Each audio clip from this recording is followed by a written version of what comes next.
할렐루야, 좋은 아침입니다. 오늘도 말씀으로 하루가 시작되길 원합니다. 슬기로운 아침 시간 열왕기상 2장 말씀입니다. 여러분 혹시 콩 심은 데 콩 나고 팥 심은 데 팥 난다라는 말 들어보셨죠?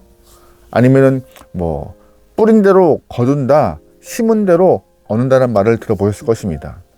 이런 이야기들이 일상이 아닌 자연 법칙, 농경사회 안에서만 있는 일이 아닌가 생각하는데요. 아닙니다.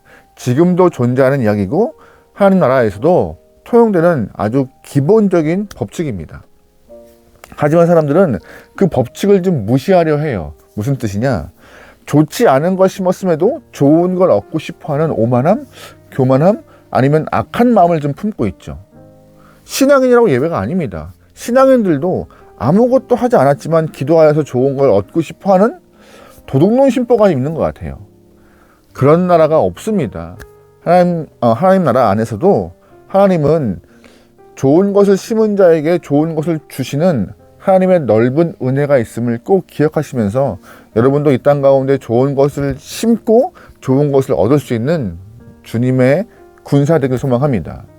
그러기에 선한 일을 하시는 분들은 당장 나에게 선한 열매가 없다 할지라도 분명 낙심하지 않고 나에게 허락된 열매가 있으니 여러분 선한 일을 멈추지 않게 소망합니다.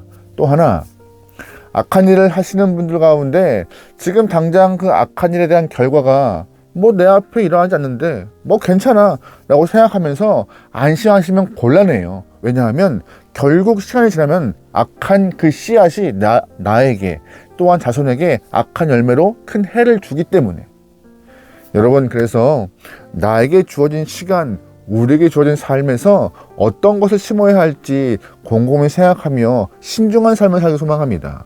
오늘 본문이 그러한 교훈을 전하고 있어요. 오늘 본문의 이야기는요, 다윗이 솔로몬에게 마지막으로 유언하는 장면이 나옵니다.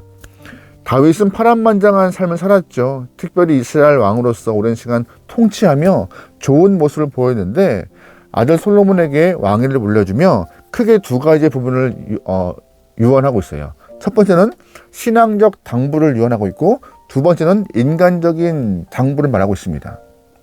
2절 말씀입니다. 내가 이제 세상 모든 사람이 가는 길로 가게 되었노니 너는 힘써 대장부가 되고 내 하나님 여호와의 명령을 지켜 그 길로 행하여 그 법률과 계명과 율례와 증거를 모세의 율법에 기록한 대로 지키라. 그리하면 네가 무엇을 하든지 어디로 가든지 형통할지라. 아멘.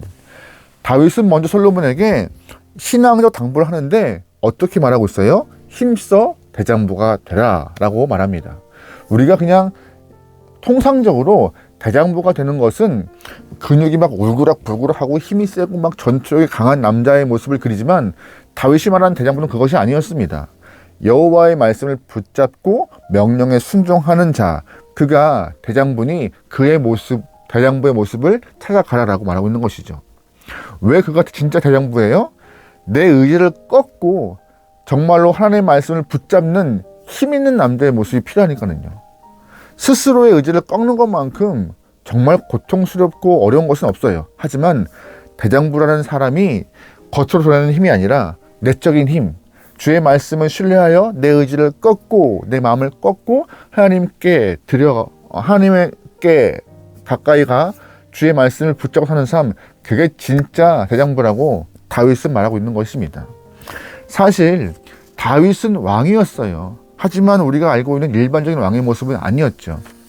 하나님 앞에 묻고 또한 답을 구하여서 동의를 얻은 이후에 움직이는 일반적이지 않은 하나님이 명령하신 목자와 같은 왕이 되었던 영혼입니다. 오히려 사람 보기에 다윗보다 사울이 더 대장부 같았을 거예요. 첫 번째 왕 사울이요. 하지만 하나님 보실 때 사울은 대장부가 아니었습니다. 왜요? 하나님의 말씀에 그 명령을 지키지 않은 자였기 때문에 자신을 꺾지 못하고 오히려 자신의 의지대로 욕심대로 움직이는 영혼이기 때문에 하나님 보시기에 사울은 대장부가 아니었어요. 정말 대장부는 주님의 명령을 붙들고 말씀을 지키는 자, 손해가 발생해도 말씀을 지키려고 손해를 넉넉히 감당하는 자, 그런 사람이 대장부라고 다윗은 말하고 있는 것이죠. 다윗은 그래서 솔로몬에게 당부합니다. 너는 인생 과정 가운데 손해가 발생해도 말씀을 붙잡고 대장부가 되어서 주님의 말씀에 순종해야 한단다. 말씀 앞에 너의 마음을 꺾어놓고 주님의 길을 걸어갈 수 있는 귀한 왕이 되려무나라고 마지막으로 당부하고 있습니다. 이 당부가 오늘 이 시간 우리에게도 같은 당부이길 소망합니다. 우리가 목표하고 꿈꾸는 인물이 어떤 인물이죠? 여러분은 어떠한 삶의 모습을 그려낼 수 있는 사람을 원하시죠?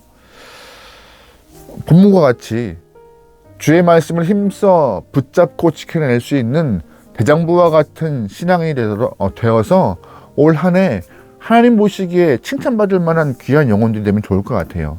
그런 삶이 여러분과 저의 안에서 구현되길 소망합니다. 두 번째로 다윗은 솔로몬에게 인간적 당부를 해요. 무슨 뜻이냐? 아버지로서 아들 솔로몬에게 피해야 할 사람 또한 같이 할 사람들을 이렇게 좀 이야기해주는 아버지의 모습이 등장합니다. 먼저 조심해야 될 사람을 두 사람 언급하는데 첫 번째 요압을 언급해요. 5절과 9절 말씀입니다. 수르야의 아들 요압이 내게 행한 일, 곧 이스라엘 군대 두 사령관 넬의 아들 아브넬과 에델의 아들 아마사에게 행한 일을 네가 알거니와 그가 그들을 죽여 태평시대에 전쟁의 피를 흘리고 전쟁의 피를 자기의 허리에 띤 띠와 발에 신은 신에 묻혔으니 네 지혜대로 행하여 그의 백발이 평안히 스올에 내려가지 못하게 하라. 아멘. 여러분 잘 아시겠지만 요압은 다윗 시대 때 군대 장관으로 활동했던 영혼이지만 다윗에게는 언제나 골칫거리였던 인물이었습니다. 사실 요압이 골칫거리가 된 이유는 다윗이 제공한 문제 때문이에요. 밧세바 사건을 통하여서 우리아를 전장에 보내어서 죽게 하는 과정 가운데 다윗이 이 요압에게 편지를 보내었던 상황이 발생했고 요압이 우리아를 전장 최전방에 배치하여 죽게 한 그 일 때문에 요압은 다윗에게 큰 실망을 하게 되죠. 그 이후로 더 엇나가고 자기 마음대로 활동하고 생각하는 또는 움직이는 그런 장관이 되었습니다. 그래서 다윗에게 요압은 굉장히 버거운 사람이었어요. 다윗이 유대 지파의 왕이었을 때 헤브론에서 왕으로 사역할 때 나머지 11개 지파의 실질적 리더였던 이 아브넬을 요압은 개인적 감정으로 죽이는 모습이 발생해요. 그뿐인가요?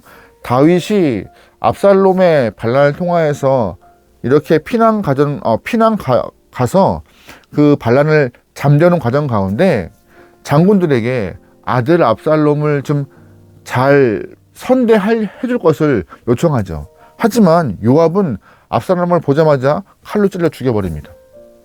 다윗의 말을 듣지 않아요. 그뿐인가요? 다윗이 새로 임명한 군대장관 아마사를 다윗 명령 없이 그냥 즉결 처분한 자가 요압이에요.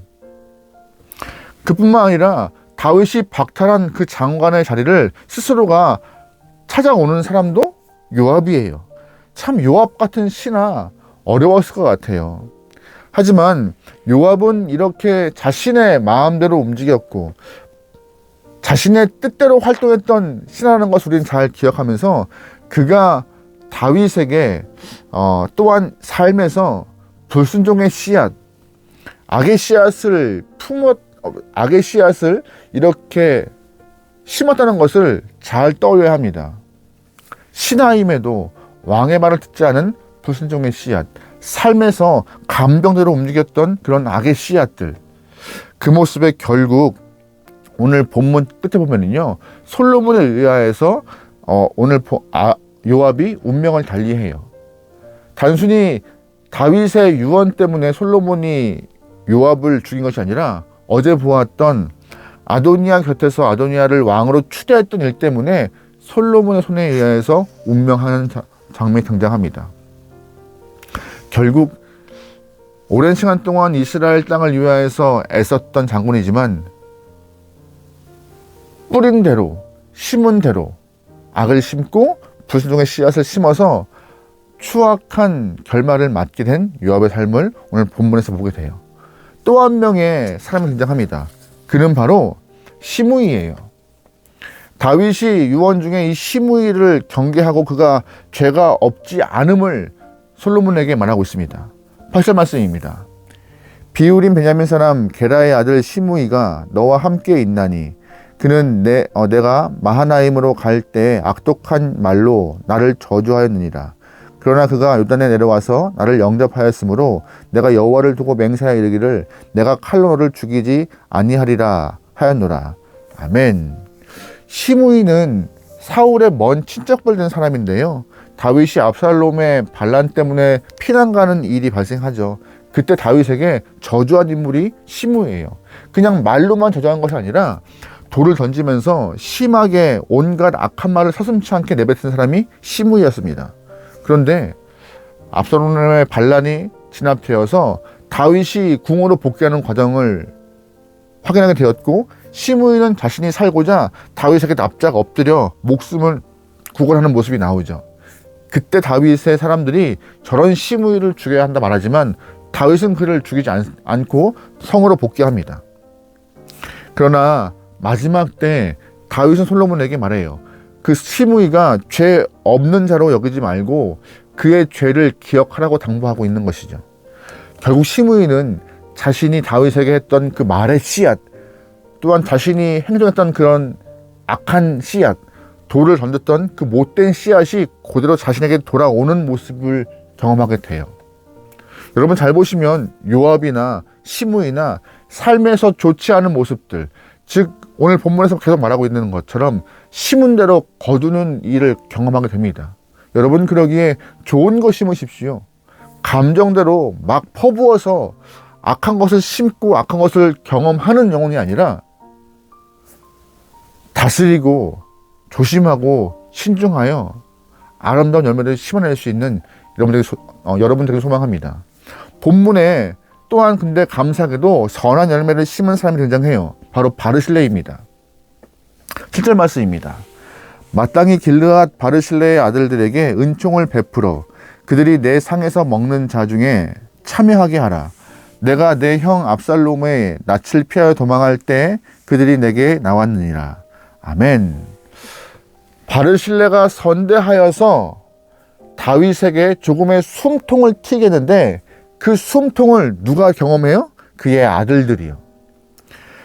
다윗이 압살롬의 그 반란으로 인해 피난 갈 때 노인 바르실레가 나와서 먹을 거를 주고 다윗에게 선대하여서 인품 좋은 그런 사람의 모습을 보입니다.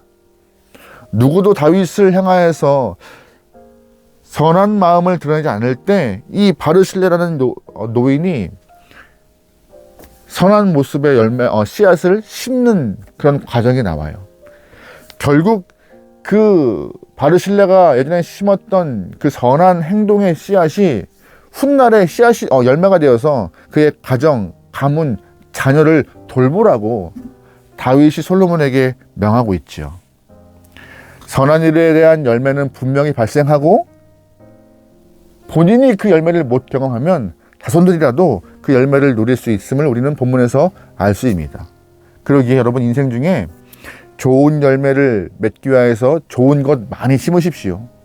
선한 말, 선한 행동, 선한 마음들을 심어서 여러분의 인생 가운데 시간이 걸릴지라도 되돌아오는 열매의 선함을 누리기 원하고, 내가 누리지 못하더라도 그 선한 열매가 우리의 가문과 가족과 자녀에게 돌아갈 수 있으니 여러분 주저하지 않고 주님의 약속을 신뢰하며 심기를 소망합니다. 특별히 신앙인지라 여러분 삶에 말씀을 심고 기도를 심고 주의 마음을 심어서 하늘의 은혜가 넘치는 가정, 그런 가문, 그 은혜를 경험할 수 있는 나와 우리 아이들 되면 좋을 것 같아요. 오늘 하루 여러분이 많은 사람들을 만나서 많은 일들을 경험할 것입니다. 그때마다 여러 가지 감정이 요동칠 텐데 감정에 휩쓸리지 않고 악한 거 심지 않고 악한 말 심지 않고 여러분 좋은 것들을 심어 주 앞에 영광 돌릴 수 있는 여러분과 저의 삶이 되기를 주의 이름으로 축원합니다. 아멘. 기도하시겠습니다. 하나님, 말씀을 기억하며 좋은 것을 심어 좋은 것을 얻도록 하시고 그 좋은 것을 통하여서 하나님께 영광 돌릴 수 있는 모든 영혼들에게 허락하소서. 심지도 않고 거두려는 욕심쟁이가 아니라 심은 대로 거두어서 주님의 은혜를 떠올리며 감사할 수 있는 영들이 나오니 우리의 삶을 주관하여 주옵소서. 오늘 하루 우리의 감정과 우리의 손과 발을 주님 주장하셔서 옳은 일, 선한 일, 바른 일을 행할 수 있게 하소서. 맡기오며 예수님의 이름으로 기도합니다. 아멘.